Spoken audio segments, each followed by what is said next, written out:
These two 3-bedroom of different sizes belong to two different developments that are located side by side. If both are available for sale at the same price, which would you buy? Obviously, the bigger one. As a result, demand will be diverted to the bigger 3-bedroom, causing the price of the bigger 3-bedroom to surge. The smaller 3-bedroom may face problem selling because it's smaller in size and higher in PSF. You will be facing the same problem if you had purchased a unit in Lentor Mansion or if you have plans to buy a unit that's going to be built on new government lands, thanks to the new harmonization ruling. So, what is this new ruling about? How will it affect you as a seller, and what are the strategies to adopt when it comes to selling such units in the future resale market? In this episode of Ask Joy, I'll be answering all these questions. So if you find my sharing useful, please do not forget to hit the like and subscribe button on my channel.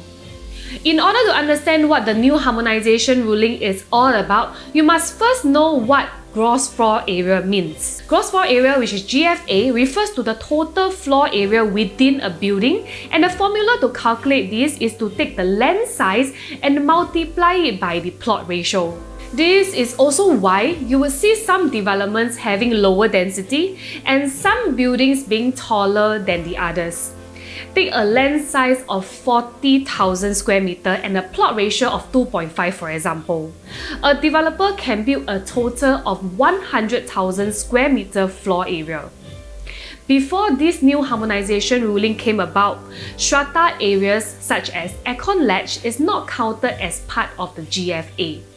This means a developer can build, for example, 20,000 square meter worth of aircon latch area, but this 20,000 will not be counted as part of the 100,000 square meter floor area. Yet, developer can include the aircon latch area into the total square footage which you are buying and charge you for it.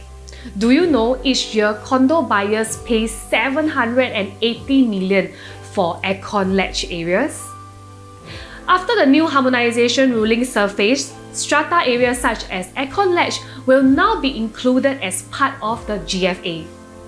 This means two things. First, developer will now have to build smaller aircon latch areas because the bigger the aircon latch, the lesser they will have left to build the actual livable area. And second, developer can no longer charge you for the aircon latch areas, which means they need to get in this profit which they used to earn from the selling of aircon latch from somewhere else, resulting in a higher cost per square foot. Take Lentor Mansion for example. This is the first development to be launched under the new harmonization ruling. As you can see, sizes of all the unit types in Lentor Mansion are significantly smaller as compared to its neighbouring developments. Its 2-bedroom starts from 527 square feet, which is the equivalent of the 1-bedroom in other developments.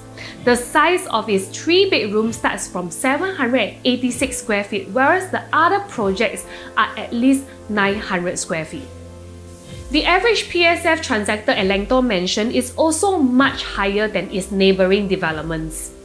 As a homeowner of Lentor Mansion or as a potential homeowner of projects that will be launched under this new harmonization ruling, you will face a problem when it comes to selling it in the future resale market.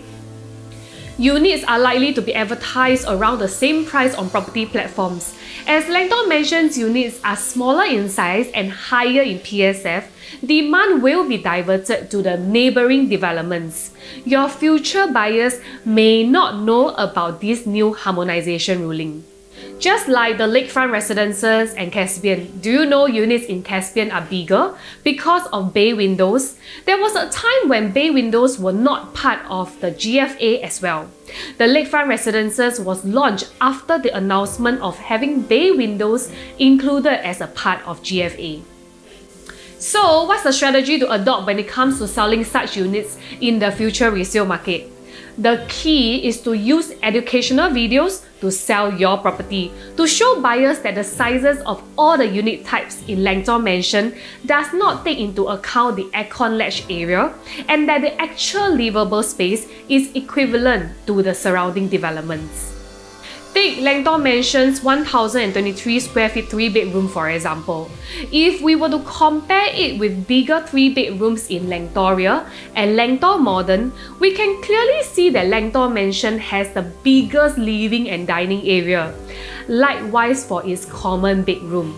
All of Lentor Mansion's 1023 square feet worth of space are usable, and this does not include the aircon latch area. For Lentoria, the aircon latch area takes up 5 square meters of the total area, which means the actual usable space is 99.3 square meters, equivalent to 1068 square feet, which is comparable to Lentor Mansion. For Lentor Modern, the total usable space without the aircon latch area is 97.5 square meters, equivalent to 1049 square feet, which is also comparable to Lentor Mansion.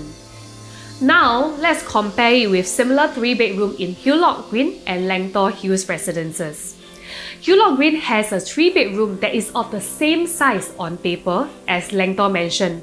Despite this, the actual usable space is only 89.7 square meters, which is 965 square feet after removing the aircon latch area.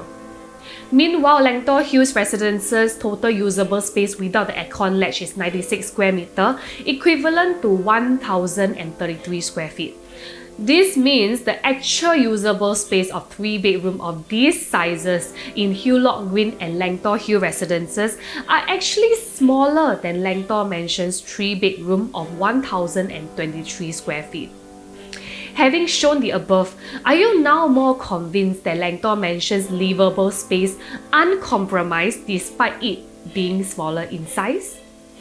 And this is the kind of educational content your realtor needs to do to help you overcome this roadblock when it comes to selling in the future resale market.